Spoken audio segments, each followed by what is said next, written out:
Guys, he sold about 30% of his company as pre-seed round, 200 grand at a $650,000 valuation after he left his job at WeWork, where he was running 50 to 100 events per week. And he said, oh my gosh, I need to build a tool for event organizers to help them build their run of show. That's how he created runofshowapp.com. He's got 5 free users on it right now, getting ready to launch paid pricing. I encourage you to check it out. We'll see what he does next. Hey, folks, my guest today is Gil Ghibli. He's a strategic events and operation leader, founder and entrepreneur, and former senior director of private events at WeWork. He's now building Run of Show Inc. All right, Gil, you ready to take us to the top?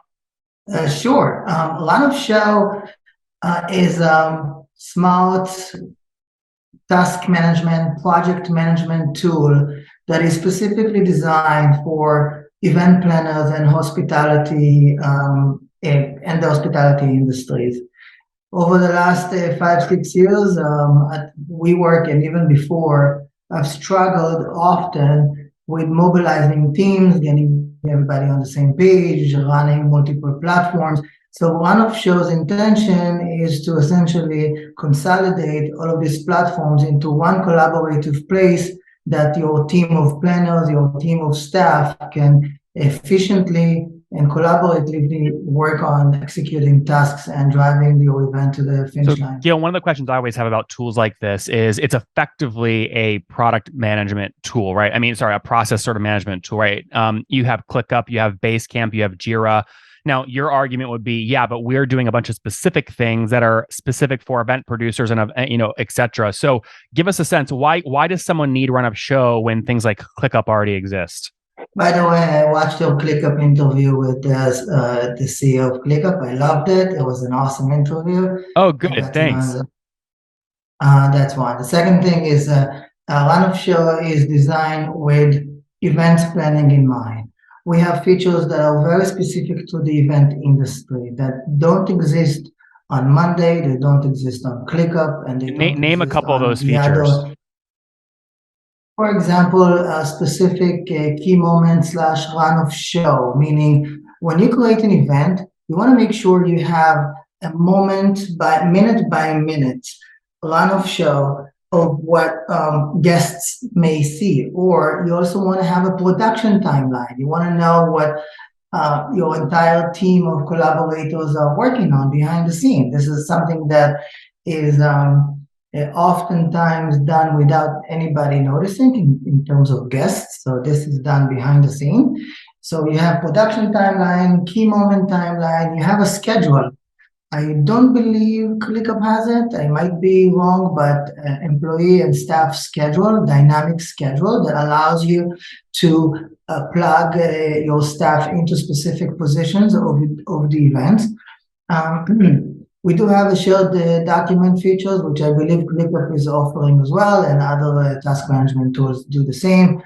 Master calendar for all of your events with different labels on whether the event is confirmed, pending, Yeah. upcoming, past, I and mean, so look, on this and is a so very forth. fragmented space. We put on 2 events per year, saasopen.com and Founder 500, and we use a combination of sort of Airtable for run of show, ClickUp for task management, Google Drive for storing slide decks. I mean, it's sort of all over the place. Bizzabo for selling tickets, Bizzabo for the mobile app. You're effectively taking all these and trying to put them into one thing. Correct. You Yeah. exactly describing the issue that I had to deal with when I ran and planned events. Make us feel that. What did you actually do at WeWork? And most people are going to go say, wait, what, isn't Gil like super rich? WeWork was worth a lot of money. Did you own equity there? So now I'm not rich, but I had the best 5, 6 years, amazing time working for WeWork. I joined in 2015 and I left when COVID hit in May 2020, unfortunately. What I did for WeWork at the beginning was I programmed and streamlined a lot of the experiences that took place inside our facilities, inside the WeWork buildings. And about 2 or 3 years afterwards, after I began working for WeWork, I've identified an awesome opportunity to rent WeWork locations for private events, not just for offices. So take an unoccupied, unmonetized space and rent it for people that are interested to host daily workshops, conferences, multi-day events, and so on and so forth.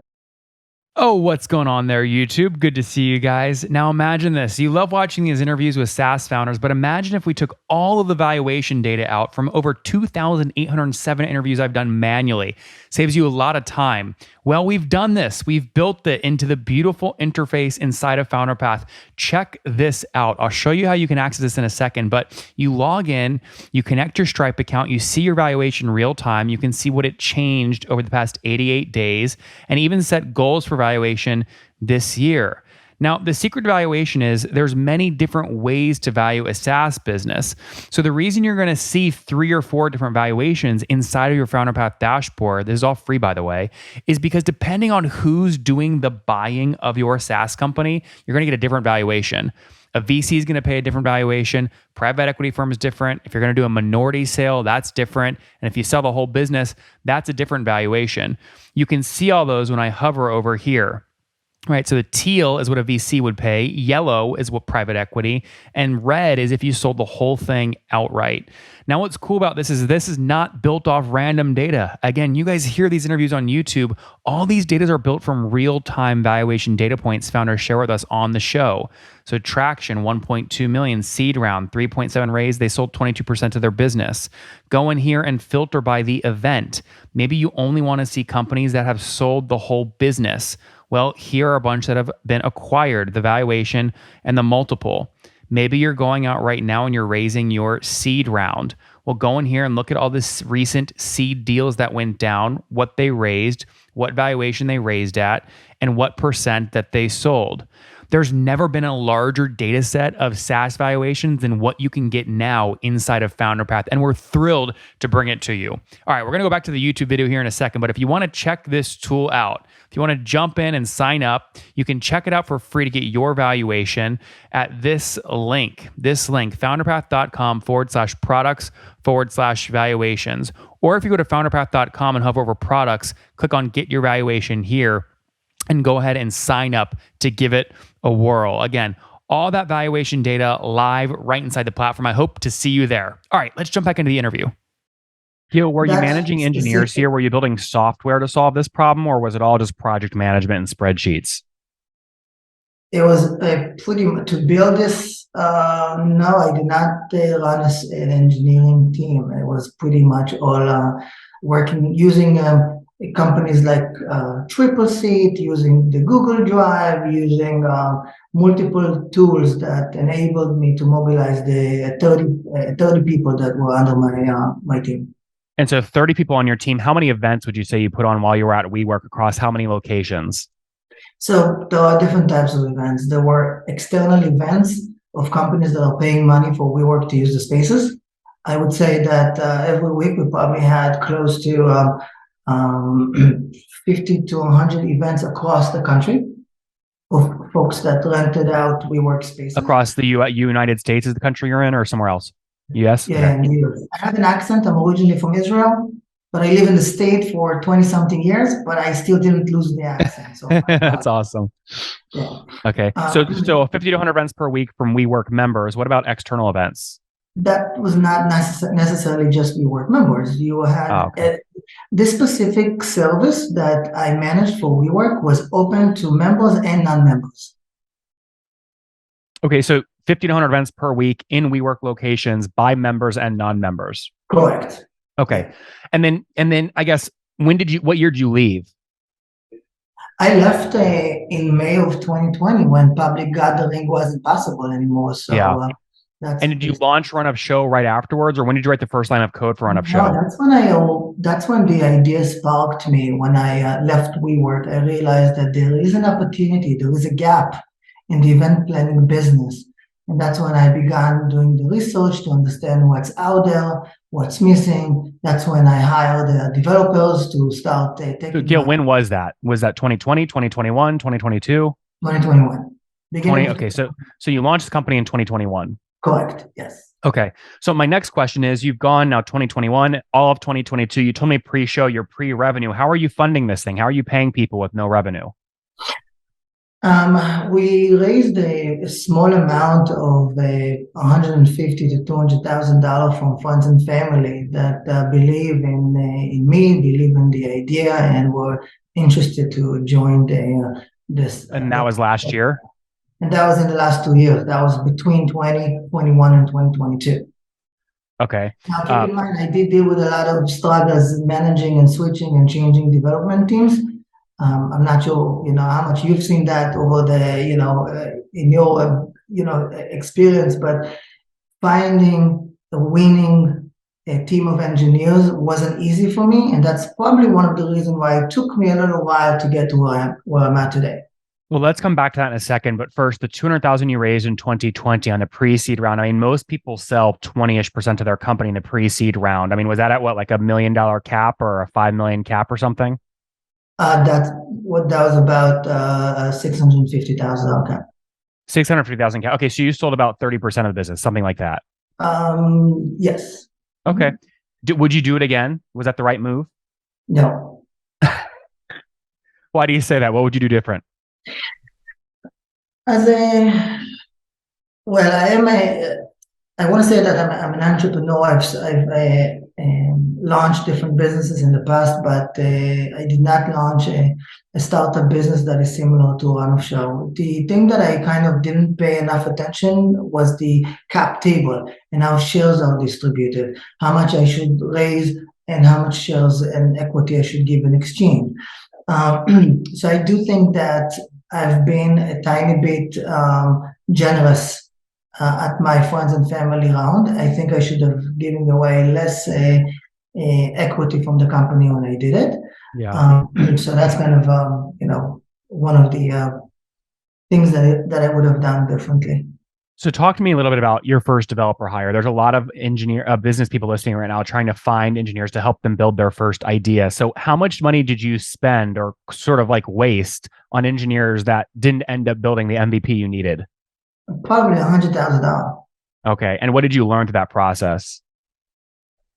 That as a business owner that hires a software engineers, first and foremost, you have to have full control of the code. You have to have full access and ownership of every single line of code that the engineers are writing.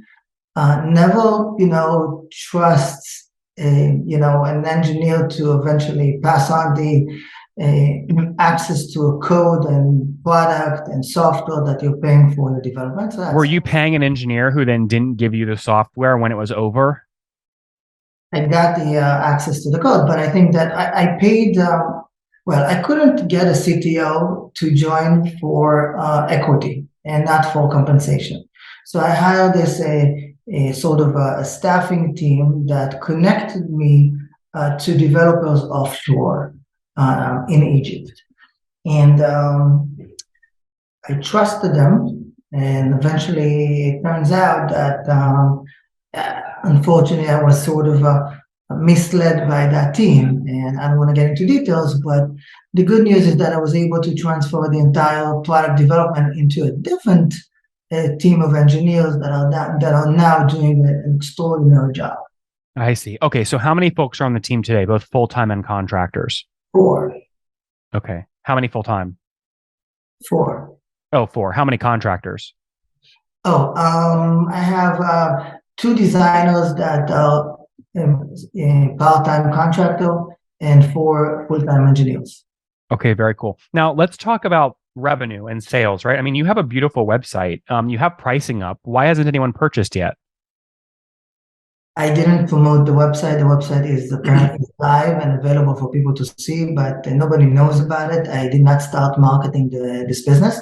The goal is to begin marketing the website on January 15. Just when you see pricing, but it's not even connected to a payment getaway. So even if you wanted to pay for it, you couldn't. Yep. Interesting. Okay, so when I see like Pop Shop, the Makeup Show, iGo, Metropolitan Pavilion, are they using your free version? Yes, I mean the Pop Shop. Yes, the short answer is yes.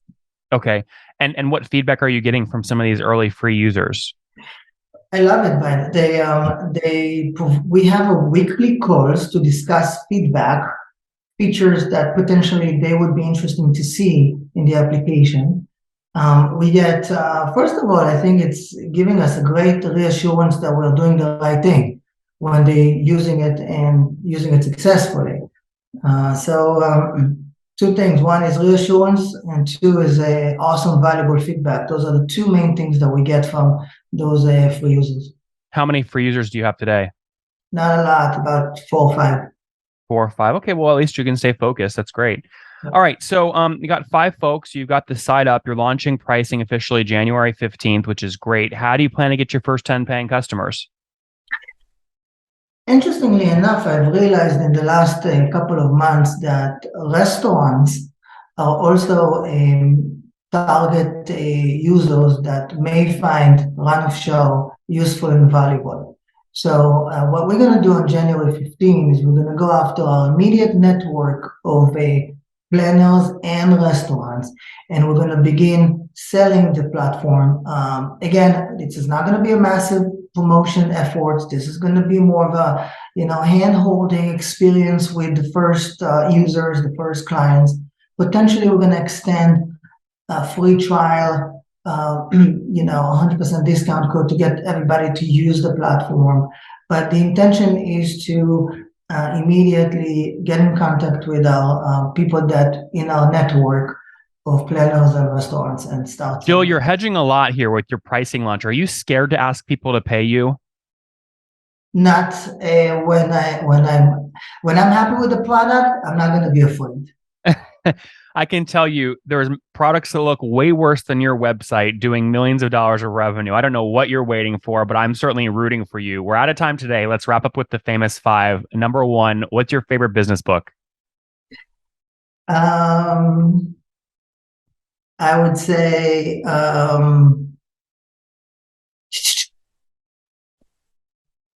or the last one you read? I would say that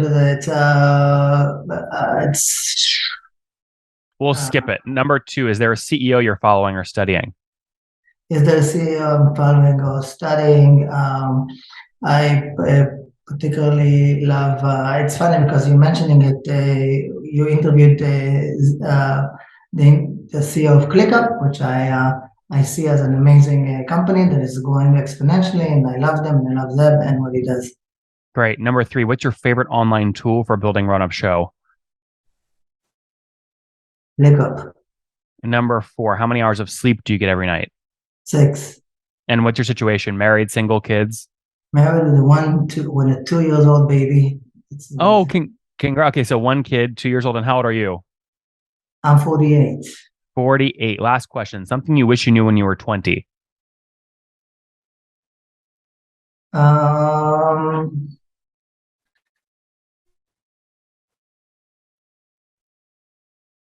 Buy real estate.